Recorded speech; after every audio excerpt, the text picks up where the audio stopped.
하나님 말씀 보겠습니다. 야고보서 1장 15절부터 18절 말씀입니다. 야고보서 1장 15절부터 18절입니다. 욕심이 잉태한즉 죄를 낳고 죄가 장성한즉 사망을 낳느니라. 내 사랑하는 형제들아 속지 말라. 온갖 좋은 은사와 온전한 선물이 다 위로부터 빛들의 아버지께로부터 내려오나니 그는 변함도 없으시고 회전하는 그림자도 없으시니라. 그가 그 피조물 중에 우리로 한 첫 열매가 되게 하시려고 자기의 뜻을 따라 진리의 말씀으로 우리를 낳으셨느니라. 아멘. 오늘 함께 읽은 말씀은 지난 시간 나누었던 말씀이었는데 시간이 부족하여 뒷부분을 다루지 못해서 오늘 한 번 더 이 말씀을 통해 은혜를 나누려고 합니다. 오늘 읽지는 않았지만 14절에 기록되어져 있는 이 욕심이라고 하는 단어는 우리가 생각하고 있는 그런 부정적인 의미의 뜻이 아니라 사람에게 하나님께서 주신 열정이라는 뜻을 가지고 있다고 말씀을 드렸습니다. 즉 이 단어는 선하지도 악하지도 않은 에너지를 말합니다. 그리고 그러한 열정들은 사람들에게 필요한 것이고 또 존재하는 아주 자연스러운 것입니다.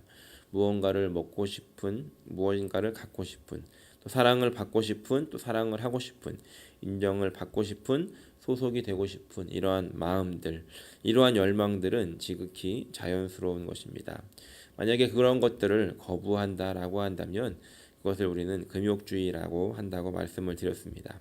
그런데 잘 생각해 보면 그것들을 거부하려고 하고 그것들을 누르려고 하는 것도 하나의 욕구라는 겁니다. 예를 들면 무소유라고 하는 그런 마음을 생각한다면 뭔가를 다 비운 것 같지만 결국에는 그 무소유라고 하는 마음을 우리 안에 품고 있는 것이기 때문에 사람들의 마음속에는 그러한 열망들이 아주 자연스럽게 존재하고 있는다는 것이고 그것을 비우고 누리려고 해도 결국은 비우고 누리려고 하는 그 마음이 우리를 지배하며 그것들로 우리를 채우고 있다는 것입니다.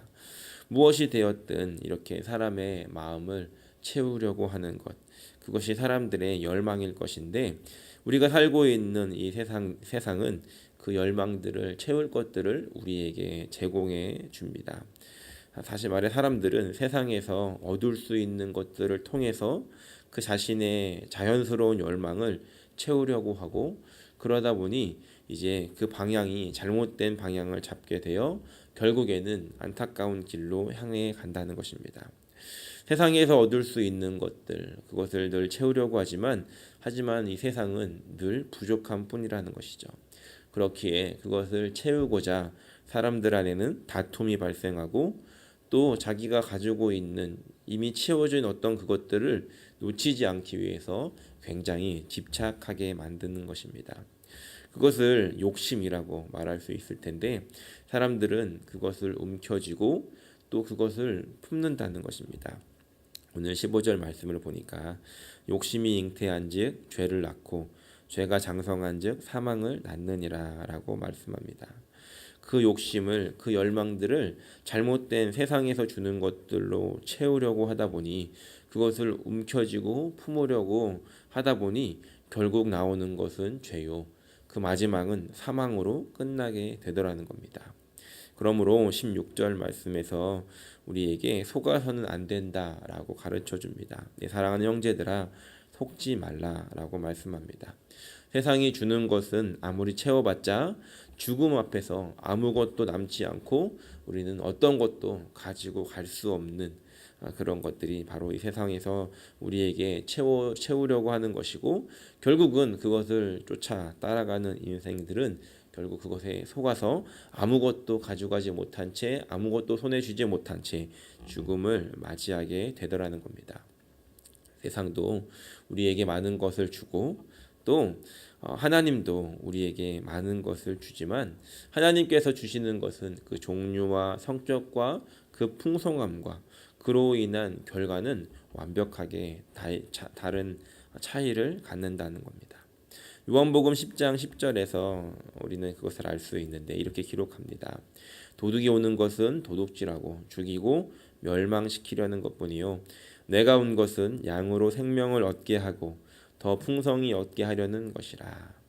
하나님께서 주시고자 하시는 것은, 또 우리에게 오셔서 하시고자 하셨던 것은 생명을 얻게 하고 더 풍성히 얻게 하려고 하신다라고 말씀합니다. 그래서 이제 17절 말씀은 그 하나님께서 주시는 것이 완전히 다르다는 것을 우리에게 보여주고 있습니다. 17절 말씀에 이렇게 기록합니다. 온갖 좋은 은사와 온전한 선물이 다 위로부터 빛들의 아버지께로부터 내려오나니. 여기서 기록되어져 있는 이 좋은 은사라고 하는 것은 고린도전서 12장에 기록되어 있는 성령이 주시는 그런 은사와는 다른 말로서, 좋은 은사라고 여기서 기록하고 있는 것은 주시는 행위 자체를 이야기합니다. 그래서 하나님은 선한 것, 좋은 것을 주시는 분이라는 것이고, 그분의 그 주심은 온전한 선물로서 세상이 주는, 우리를 망하게 하는 것과는 완전히 다른 것이라는 것을 우리에게 말씀하고 있습니다. 도대체 그분이 어떤 분이시길래 이 세상에서 줄 수 없는 것을 주시고 또 그렇게 온전하고 완전한 것을 주시는 분이신가?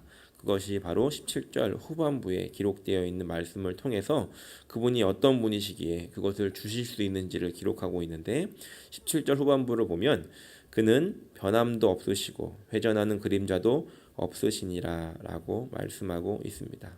변하지 않으시고 회전하는 그림자도 없으시다는 겁니다. 즉 그분의 그 선하신 마음도, 그분의 성품도, 그분의 그 사랑의 크기도, 또 우리를 사랑하는 그 마음도, 그분의 뜻도 변함이 없으시다는 겁니다.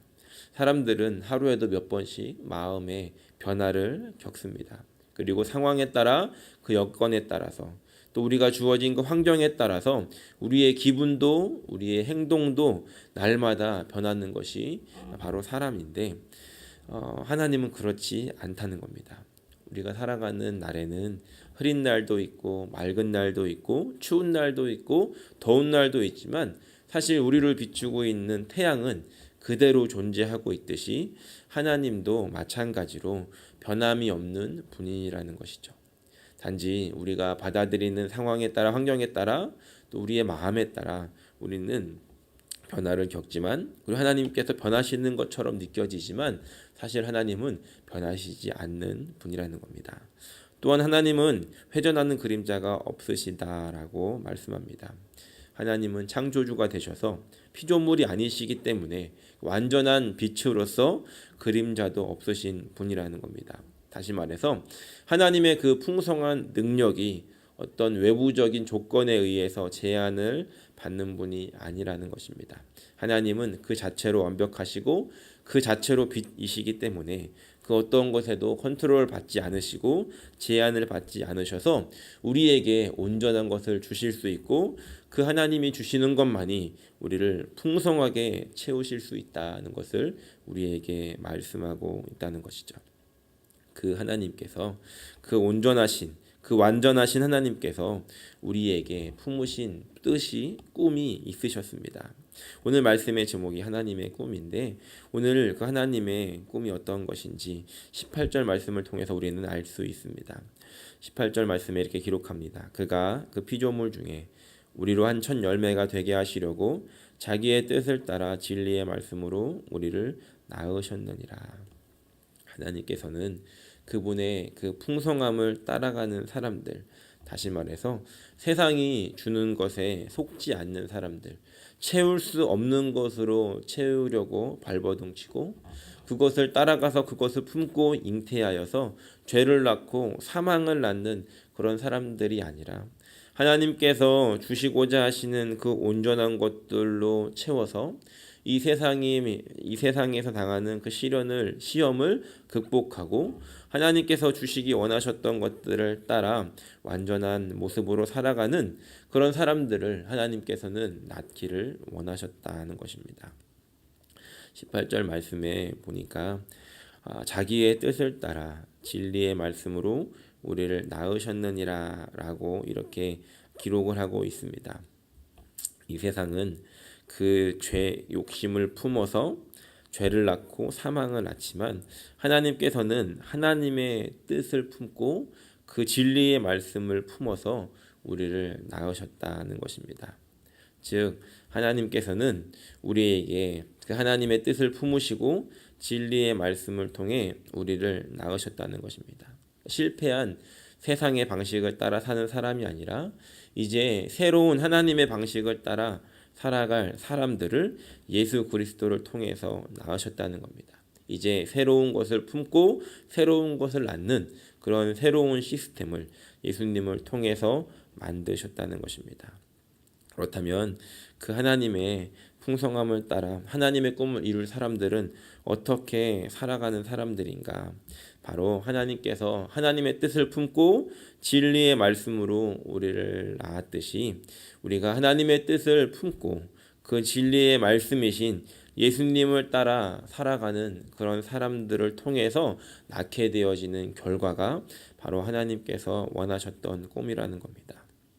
잘 생각해 보면 이 세상이 주는 그런 욕심을 따라서 그것을 품고 사는 것들이 죄를 낳고 사망을 낳는다는 것은 반대로 하나님께서 하나님의 뜻을 따라 하나님의 말씀을 품게 되면 낳게 되는 그 반대의 것은 죄가 아니라 의고 사망이 아니라 생명이라는 것입니다.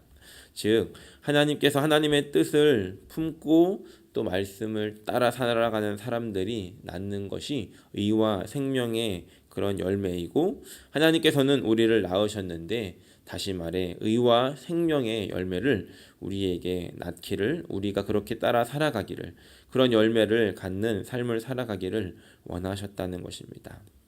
그것이 바로 하나님의 뜻을 따라 진리의 말씀을 품고 살아가는 사람들입니다.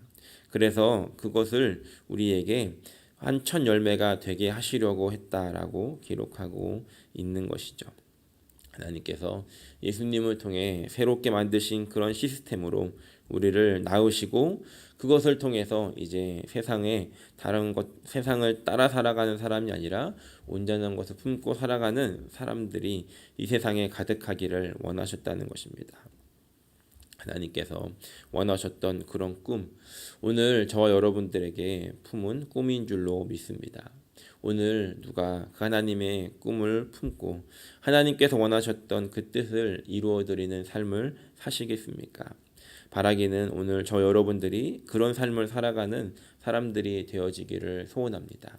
내 뜻을 따라 내 뜻을 품고 그것이 욕심이 되어 죄가 되고 사망을 낳는 사람이 아니라 하나님께서 원하시는 것이 무엇일까를 생각하고 그분의 뜻이 무엇일까를 우리의 마음에 품고 또 진리의 말씀이신 예수 그리스도를 우리의 마음에 품어서 그 하나님께서 주시는 자연스러운 결과 우리에게 의와 생명과 선한 것들이 열매 맺게 하시는 하나님의 꿈을 이루어 드릴 수 있는 그런 저와 여러분들이 되시기를 예수님의 이름으로 간절히 축원합니다. 그래서 오늘 우리가 함께 이 말씀을 붙잡고 기도할 때 하나님 오늘 나의 삶이 나의 뜻을 따라 살지 않게 해주십시오. 하나님이 주시는 진리의 말씀을 품고 살아가게 해주십시오. 내가 그것을 놓치지 않기 위해서 마치 이 생명을 잉태한 엄마들이 그 어떠한 수술을 써서라도 그 아이를 그 안에서 보호하고 또 그 아이에게 최선을 다하기 위해서 좋은 것을 먹고 좋은 것을 보고 그 마음과 생각을 보호하며 그 생명을 잉태한 아이를 품고 마침내 시간이 되어서 그 아이를 낳듯이 하나님께서 오늘 나에게 주신 그 말씀을 또 하나님께서 나에게 주신 하나님의 뜻을 내 마음에 품을 때 마치 어린아이를 생명을 잉태한 것처럼 그것을 나에게 소중히 여기고 또 그것을 내 안에서 잘 자랄 수 있도록 내가 지킴으로 말미암아 하나님께서 나를 통해서 아름다운 열매를 맺으실 때 하나님께서 꿈꾸셨던 것들이 오늘 저와 여러분들을 통해서 그러한 열매로 낳게 되는 그러한 열매로 맺어지게 되는 그래서 오늘 하나님의 꿈을 이루어 드릴 수 있는 그런 저와 여러분들의 삶이 되시기를 예수님의 이름으로 간절히 축원합니다.